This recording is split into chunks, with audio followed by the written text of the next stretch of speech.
obviously we didn't get this right. Obviously there's something we could do better. And obviously we gotta do it better.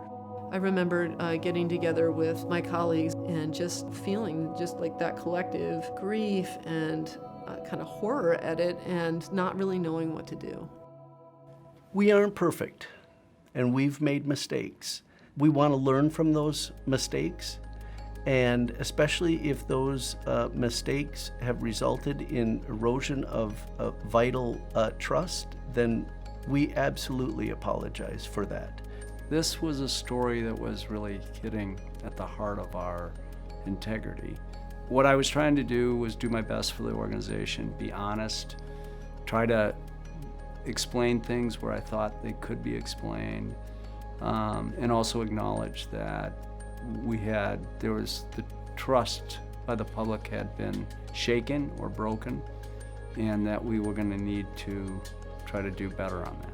I was not surprised at all to hear about the reaction from the community regarding the use of ketamine in the field. Our EMS personnel only administer ketamine when it is medically indicated. The response from the community, however, was that we did not have a conversation with them regarding this research that was ongoing prior to their learning about it. You know, how to reassure one's patients that is a safe place for them. I can be very honest with them, like I didn't know what was happening, you know, but then I also feel like that's another way in which I can't reassure them that it's not going to continue to happen, you know.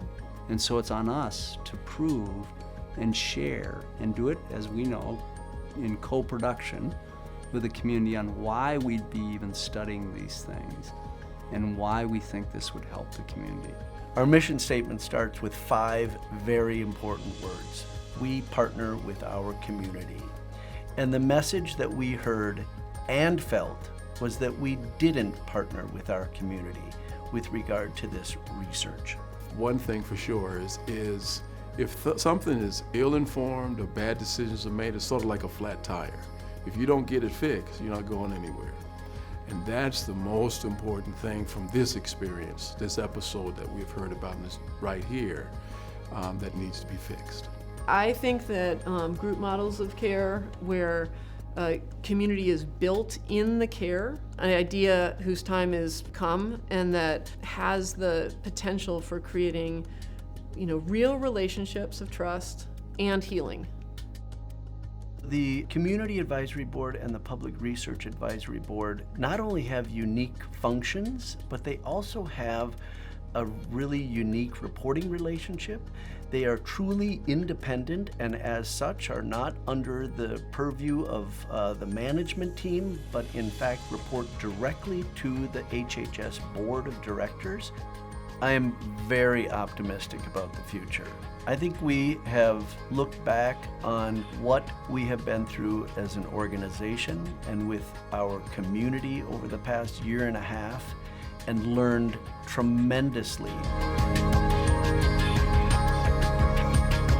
Bringing a group of people together from many different backgrounds, many different ways of thinking, and also how healthcare is viewed and their experience of receiving care. I mean, there's been a lot of community support to be a scientist and to try to figure out these disparities between different populations of people. I have just met some good people who care about both issues, and that is the hospital and the people we serve.